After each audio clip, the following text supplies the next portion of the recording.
Maayong adlaw mga bay, this is your Bisdak sa Luzon signing in again mga bay. Right now mga bay, padulong ta sa Bugo. Ay, not Bugo bay, Lubo. Mag-off-road kami mga bay ni Sir Raymond. Sir Raymond mga bay, nasa likuran ko. So kami dalawa lang mag-off-road ngayon. Medyo matapang kami ngayon. And well, ang pag-uusapan natin ngayon mga bay is may natanong kasi tayo doon sa channel natin mga bay.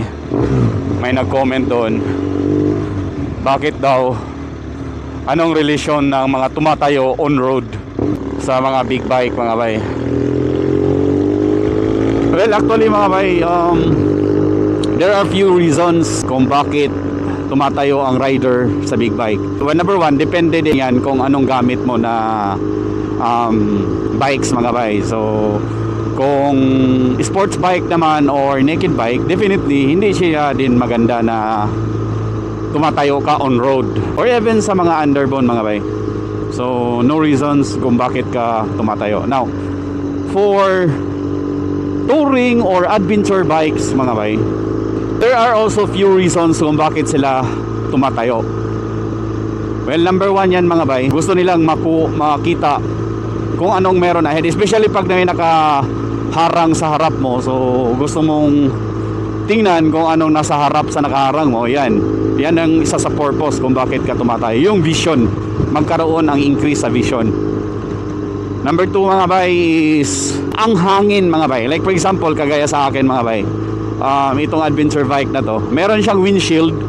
Pag nakaupo ka dito mga bay, less ang hangin na tumama sa katawan mo.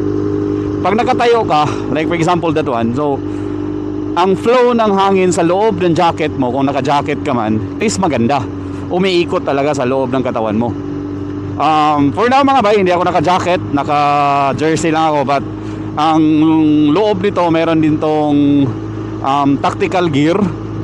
So may mga paddings din yan kasi mag-off-road kami mga bay.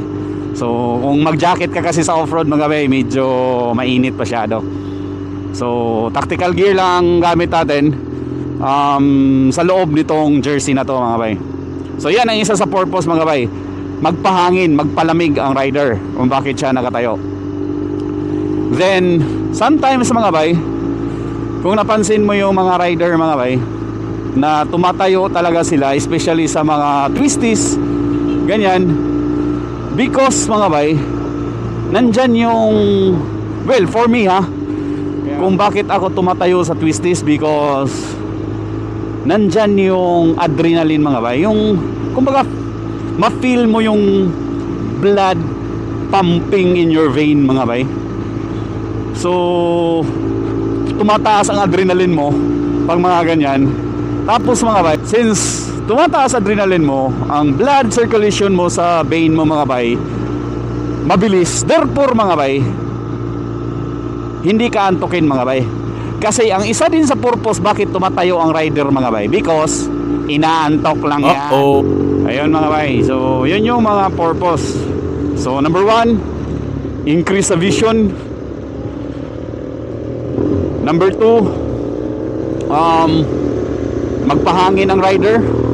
Number three mga bay is nagpagising lang yan, inaantok. So there you know mga bay, na kung bakit tumatayo ang mga rider, especially using mga adventure bike mga bay.